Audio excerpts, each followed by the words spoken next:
I'm Janet Connor, prayer artist, mystic witch, mistress of the thresholds, and producer and director in the Theater of the Miraculous. I have been offering radical prayer intensives for 6 years, ever since Prayer Artist arrived in 2018. And each one of them has quite the story. But this one has a story unlike all the others put together. This is a story complete with labyrinths, dragons, equinoxes, and of course, witches. This is the story of the end of patriarchy and the healing of the wasteland that patriarchy has left us in its wake. It's the story of the return of the sacred feminine, of the goddess of reverence. This is the hour of her return, her garden of reverence. So, what do you say we begin with a story? Maybe it's your story. Once upon a time, maybe yesterday, maybe tomorrow, but definitely today, a woman approached the threshold of a labyrinth, a strange labyrinth, an old labyrinth, twisted. It's made out of stones, and there are rocks and weeds and herbs and flowers and seeds and pebbles all along these twisting, strange shapes. She somehow knows that this is the labyrinth, the original labyrinth, the first labyrinth, the labyrinth her ancestors, thousands of years, created to say, this is the womb of the goddess. This is the sacredness of a woman. She steps right up to the threshold, looks at this field, and begins to listen. Listen. There are bees buzzing. There are birds singing in all the giant oaks. They are singing a welcoming song. And the welcoming song is broken by the harsh call of a raven, an anxious raven. The raven screams, now, now, now. And so, taking a deep breath, she steps over the threshold. The moment she steps into the labyrinth, everything changes. Why, it's alive. It's a sphere. It's a cave. It is a womb. She looks up. Look.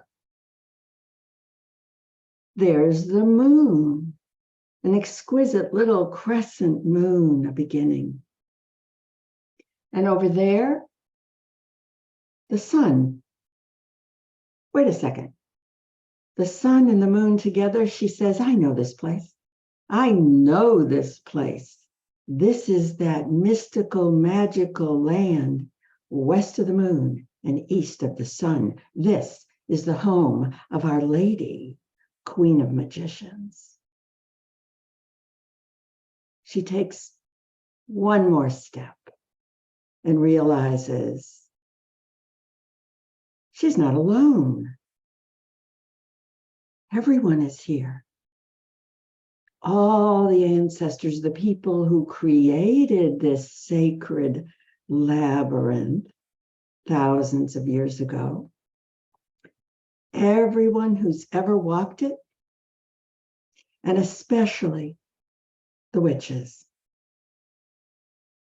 Not just the witches persecuted by religion, but the original witches, the first witches, the witches who were revered by their communities for their sacramental gifts. All the witches smile and say, welcome. Welcome to the witch sequence.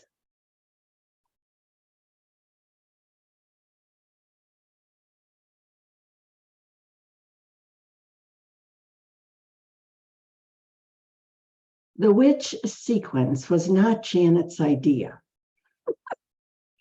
None of these intensives are ever an intellectual idea. They come, they arrive, and they ask me to create them. The first, but I didn't know it was the first, of the witch sequence was an intensive that opened in March, right as Pluto was entering Aquarius. And we called it, my co-collaborators and I, the art of becoming a witch. Well, what was the art? How to awaken, A, remember, R, T, trust. Trust what? Oh, your body's natural intuitive senses. We had the most fun you can possibly have, opening our eyes and our ears and our bodies.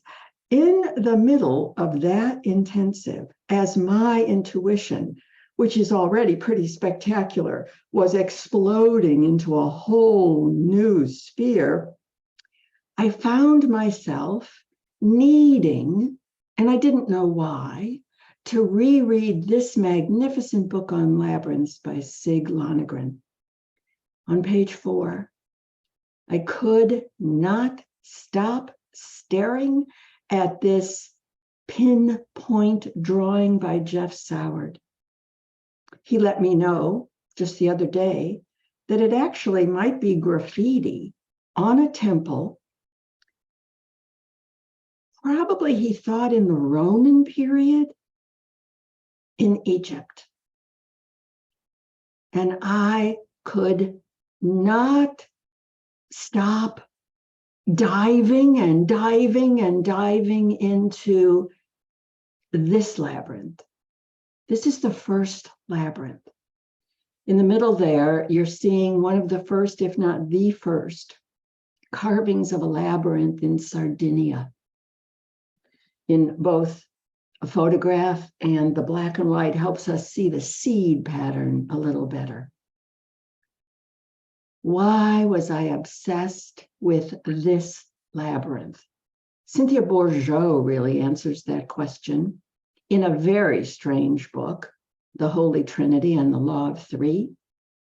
She stopped me in my tracks when she said the law of 7 begins with the assertion, now listen, every developing process whatsoever must pass through 7 distinct stages before it reaches its completion. There's a reason 7 is the number of divinity. Everything comes in 7s. And I was about to stumble my way into the art of becoming a witch. 7 original sacramental gifts of the witches. Now, as a mystic witch, you know I have been studying, deeply studying the witches. An essential book for understanding the witches before witch became some horrible thing you could call a woman. There was a time before our religions when witch was the holiest thing you could call a woman. She does, and it's hard reading, a deep study of the etymology of the root of the word witch in all European languages from Iceland all the way across to Russia and beyond. This holy word meant that you had the ability, these gifts that you gave your community of prophecy, divination, incantation, healing, and on and on and on. If I listed every single gift of the witches that I discovered in this book, and in dreams and in memory and in deep soul writing, the list would be eternal. Because we created this world. Women discovered, invented, developed astrology, astronomy, agriculture, art, writing, justice, community, divination, prophecy. It's endless. The gifts of a sacred and holy witch. But 7 came forward as essential to all witches. Some witches were birth doulas and death doulas and like physicians, but all have these 7 original sacramental gifts. Intuition, crossing the threshold. This is why they persecuted us. We know how to talk to the dead. We know how to step out of that patriarchal, fast-paced, performative mind into creativity and mysticism. We created prayer. Everything patriarchy has told you about prayer is a lie. Prayer is magnificent. We carried from Magdalene and before Magdalene the sacrament of remembering. Anointing is our sacrament. Of course, we had the gift of divination. All of the original oracles were women. And of course, we were completely devoted to she who was, she who is, she who ever shall be. Call her Isis, call her by any of her names. We were her priestesses and are. Now this last one, dragon. Dragon is the culmination because the religious authorities, the patriarchs, took this heart of the sacred feminine, the dragon, the serpent, and turned it into the devil itself, the embodiment of evil, the lies in the story of the Garden of Eden. The dragon, the serpent, is sacred. And the universe shows it to us. Above your head, whether you're aware of it or not, is the Draconis constellation at the center of the universe. Did you know that there is a dragon on your natal chart? You carried the dragon here in your north and south nodes. Do you know that there are dragons in the land? The Celts knew that. The Celts saw them. And the dragon is at the heart of the labyrinth. I realized 7 gifts. This is why I have been obsessed with the 7-circuit ancient original first labyrinth. If we walk this labyrinth, we will awaken, remember, and trust our 7 original sacramental gifts and become the whole and holy witch we always were and that we came here to be. The first gift is intuition. And it doesn't matter if you weren't with us in that first intensive. It's all recorded. It's always available. But you can see that we began at the entrance, walking between those 2 standing stones, and awakened, remembered, and trusted. Our eyes that see what our eyes do not see, our ears that hear what we do not hear. It was great fun. That first wave of red stops at this round open door. Be sure to read the Rumi quote just below or I think it's just above this video. Rumi, who is a master at the imaginal realm, described the threshold perfectly. People are going back and forth across the threshold where the two worlds meet. The door is round and open. Patriarchy told us it was closed. Patriarchy told us there were rules. Patriarchy told us that you have to deserve. No, you don't. No, you don't. And so, by the time we have walked all 7 circuits, and there they are, surprised. Did you notice?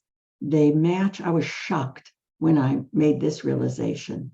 They match perfectly our chakras: intuition, threshold, prayer, anointing, divination, devotion, and finally, our beloved dragon will lead us to the center. This is the witch sequence. And we are entering the 2nd circuit.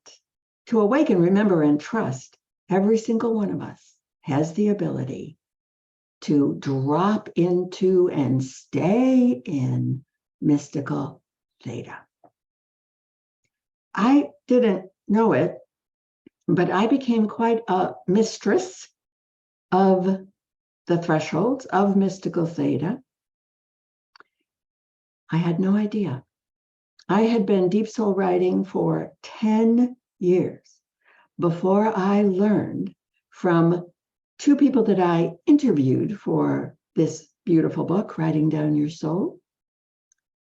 And when I described writing to them, and I asked them, what does it mean when you're writing so quickly that the pen and the page merge, they become one, and you couldn't lift the pen even if you wanted to, and a voice comes through, speaking words you know did not come from you. They were shocked and said, I don't know how you've done it, but you have trained yourself to enter mystical theta. I never heard of theta. I didn't know anything about brainwaves, never mind mystical theta. But these 2 had trained for years with Dr. James Hart at the Biocybernaut Institute and knew exactly what I was experiencing. So the important thing here in this quote that changed my life completely and is now going to change yours isn't mystical theta. It's trained yourself. I trained myself? Well, wait a second. Once I began to learn what theta is, that it is a natural brainwave that patriarchy has tried to prevent us from entering, but they can't stop it completely because from the age of about 1.5 to 7.5 or 8, guess where you lived all day, every day? You were a queen of theta. And you know it. And there is a part of you that remembers. So all we have to do is train ourselves to remember. So in this intensive, we're going to train ourselves to drop into mystical theta 5 ways. Number 1, of course, deep soul writing. I will teach you how I do it every single day. And I promise you, you will drop quickly and magnificently into mystical theta, where that voice, the subtitle of my book, is How to Activate and Listen to the Extraordinary Voice Within. But it turns out, as I did my research, that theta is natural. You don't have to have a pen in your hand. Deep soul writing just taught me that theta is real and that it's easy to drop into. But wait a second, I said to myself, if theta is simply your brainwaves slowing down from high-paced, performative, patriarchy's favorite brainwave beta, into alpha, deeper and deeper, slower and slower brainwaves where you can do magnificent work, and finally into theta. Theta is a rare, just 4 to 7 hertz. And it is the only brainwave in which you have access to creativity. So I thought, well, wait a second. If they told me I trained myself dropping into mystical theta while writing, couldn't I train myself to drop into theta as I'm falling asleep? When I wake in the middle of the night? In the morning before I get up? Why don't I just hover in that liminal space? What about daydreaming? What about staring at the wall? What happens when I'm taking a shower? You will be flabbergasted by how many glorious, fun ways and times there are to walk around this world in the theta brainwave state. And prayer, real prayer, original prayer, the Buddhists knew. The very first people who prayed the rosary knew. The ancient rosary, the goddess rosary, not any kind of Catholic rosary. When you pray, you drop, you cross that threshold, and you meet everyone who has ever prayed. So we're going to play with prayer. Now look at number 4. Did you hear me when I said the only brainwave in which you have access to creativity, breakthrough thinking, brand new ideas is theta? No artist ever painted a painting in beta. It can't be done. Beta is for worrying, anxiety. Can you create something while you're anxious? No, you cannot. So we're going to play, but we're going to cross-pollinate ourselves. For me, for example, my creativity is in words. Kathy, as you can see here, the creator of Mystica. Look at beautiful Mystica. She's illustrating exactly what happens when you cross that threshold. Kathy's creativity flies through her hands and her eyes in color and paint and watercolor. What about music? What about dancing? What about cooking? What about gardening? We're going to play and all, because when you play in, it's like your dominant hand and your non-dominant hand. Okay, I got writing down pat. She talks to me. I wake up, I write down what I'm told. I receive the script for the entire thing I'm telling you today in the middle of the night. Well, I still call it deep soul writing, taking dictation. But what about if I played a little music? What about if I danced in the living room? We're going to cross-pollinate and discover just how creative we really are. Now look at number 5, the imaginal realm. Have you ever heard of the imaginal realm? The mystics of Islam live in the imaginal realm. When Rumi was turning and twisting and flying out of his mouth came these magnificent poems. He was in the imaginal realm. So I decided to train myself to learn more about the imaginal realm. And I'm going to share everything I know with you. And we are going to dance and sing and chant and pray in the imaginal realm with all the mystics of all traditions. Now, that bit about creativity. The Creative Act, A Way of Being, is a brand new book. It's a bestseller. It's like in the top 10 on Amazon. So I thought, okay, we're going to be playing in creativity. Maybe I should read this. It's glorious. And it's telling me, confirming everything I know about creativity and everything I'm going to offer you. He writes, we're all antenna for creative thought. Now hold that thought as you scroll down on this landing page. Don't miss Irvin Laszlo's incredible quote about what happens when the censorship of your conscious mind gets kicked out of the way.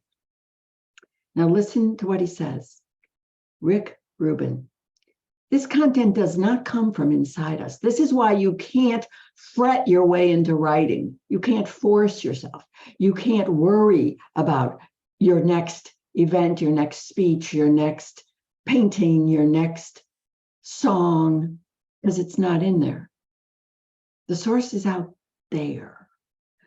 There is a wisdom surrounding us. It's inexhaustible and it's always available. Think about that painting of Mystica walking through the round open door. What's on the other side of the open door is always there. It's always been there. And this is why they persecuted the witches, because we know how to cross that wide open door. And when you know how to cross that wide open door, when you trust your intuition, when you trust your knowing, when you trust your creativity, no one can control you. The patriarchs have no authority over you. Their fear doesn't land in your body. So we sense it, we remember it, we tune into it through dreams, intuitions, fragments. That's me staring, obsessed with that pin prick drawing of an ancient labyrinth. There's just endless ways by which the outside finds its way inside. So think again about Mystica. So we're going to train ourselves to go through that round open door, but the round open door, the inexhaustible offering, is flowing right back. It's a lemniscate. It's a Mobius strip. Once you start, you discover that it's always talking to you. It's always singing to you. You cannot have more fun than this. Now listen to this. On another page, he says, with training, oh, I'm all about that. With training, we can improve our interface with Source and radically expand our vessel's ability to receive. This is the adventure ahead. We will meet around the equinox. There is a reason we will meet around the equinox. There will be all kinds of bonus videos about the dragons at the equinox, why the equinoxes. We simply have to gather at the vernal equinox, the Aries equinox, and the fall equinox, the Libra equinox. This is the moment when the round open door is completely open and everything flows back and forth, back and forth. And so this event, the art of becoming a witch, how to awaken, remember, and trust your innate ability to cross the threshold between worlds, will meet from August 6th to October 22nd. All the dates, all the details are below. There will be learning gatherings, experiential journeys. It's a party. And we meet, for those that can come live, on Sundays at 2:00 in the afternoon Eastern, because that picks us up from morning in Hawaii to nightfall in Scandinavia and the Middle East. It covers most half of the globe. And I will be very happy to set up a watch party at another time that meets your schedule so that more and more of us can experience this live. But if you can't be with us live, don't worry. Everything is recorded, and all kinds of exquisite bonus videos as well. Read the landing page. I know it's a lot, but I want you to fall in love. And so I have spent a month developing what is the witch's sequence. What is this magnificent labyrinth that Kathy Pratt has turned into an astonishing visual? The story ends with you stepping over the threshold to awaken, remember, and trust your innate ability to cross the threshold between worlds. Welcome.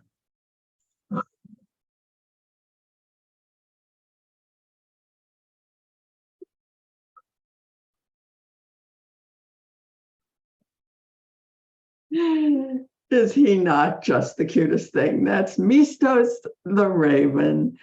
I hope you've enjoyed this story. It's your story. It's our story. This is the story of how the whole and holy witches heal the wasteland.